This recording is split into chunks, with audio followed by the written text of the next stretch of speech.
बापू, आप खुद बहुत प्रोग्रेसिव यानी आधुनिक धर्म गुरु, स्पिरिचुअल गुरु माने जाते हैं और आपने भी पुरानी परंपराओं को तोड़ा। जैसे आप सेक्स वर्कर्स के साथ मिलने के लिए गए, ट्रांसजेंडर्स के साथ आप मिलने के लिए गए, आपने उनके लिए बहुत काम किया, लेकिन आपकी भी आलोचना हुई। आपको भी 2.5-3 किलो गालियां हर रोज पड़ने लगी। उसके बाद राम राज्य में भी आलोचक थे और श्री राम की भी, और आज के युग में भी आप जैसे जब आप कोई नया प्रयोग करते हैं, मानवता के लिए ही करते हैं, आपकी भी आलोचना होती है। इस आलोचना को आप किस रूप में लेते हैं? और हम सब की भी कहीं ना कहीं आलोचना होती है, किस रूप में हमें लेना चाहिए? आलोचना में आलोचन शब्द है, उसको संस्कृत के रूप में आप लो तो आलोचना में, आज की आलोचना है ना, इसमें लोचन नहीं है, अंधी आलोचना है। आंख के बिना जो भी आप अवलोकन करोगे उसमें सत्य नहीं निकलेगा। उसमें कम से कम दृष्टि तो होनी चाहिए, कुछ न कुछ होनी है। और मैं तो पूरी आलोचना, सब कुछ हो रहा है। और मैं एक सांसारिक दृष्टांत देता हूँ कि भाई जिसकी बहुत बड़ी कमाई होती है, कोई उद्योगपति हो, कोई भी किसी, जिसको इसकी कमाई साल में ज़्यादा होती है, उसको ज़्यादा टैक्स चुकाना पड़ता है।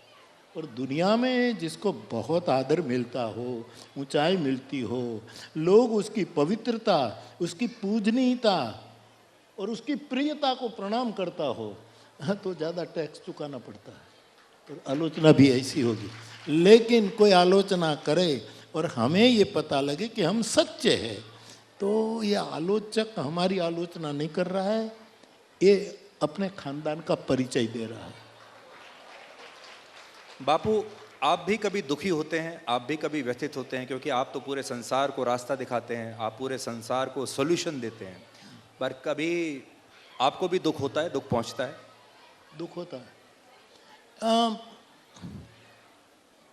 मैं राम कथा और राम कथा देने वाला मेरा बुद्ध पुरुष, मेरा परम सदगुरु, ये तीन पर इतनी आस्था रखता हूँ कि मुझे ये जो द्वंद्व है वो ज़्यादा असर नहीं करता। बाकी तो इंसान हूँ, कमजोरियाँ तो सब में होती, लेकिन ये ज़्यादा टिकाऊ नहीं होती, ये तुरंत निकल जाती। क्योंकि जिसको दुख और कुछ वस्तु का तुरंत प्रभाव जिस पर पड़ता है वो आगे नहीं बढ़ सकता।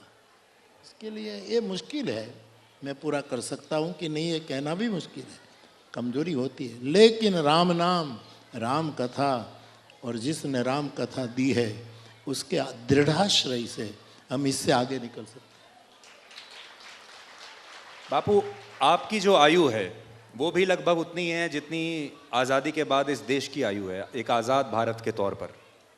और आपने जब राम कथा करनी शुरू की थी तो बहुत ही बाल अवस्था में आपने राम कथा करनी शुरू की, और आपने इस देश के अलग अलग युगों को देखा, आज़ादी के बाद से लेकर अब तक।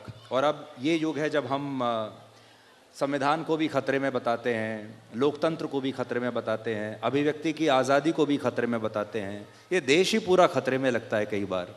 क्या आप मानते हैं कि इतने युगों को जब आपने देखा कि वाकई में हमारा देश या हमारा समाज खतरे में है?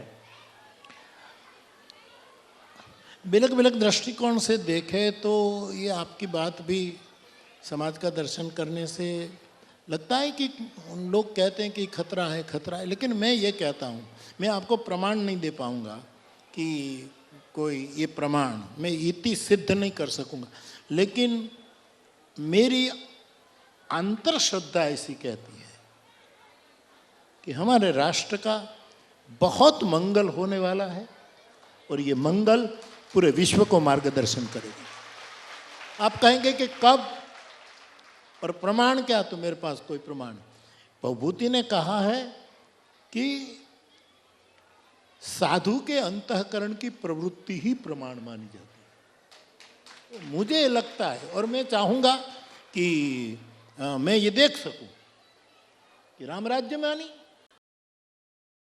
वो राम राज्य नहीं है।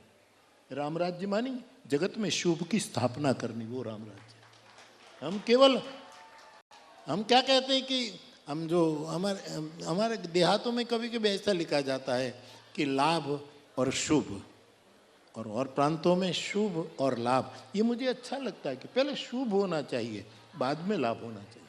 शुभ की छाया में लाभ ठीक है, लेकिन लाभ की हर एक लाभ शुभ नहीं होता, सीधी बात है। हर एक लाभ शुभ कभी नहीं होता, लेकिन हर एक शुभ, छोटा सा शुभ भी बहुत बड़ा लाभ होता है।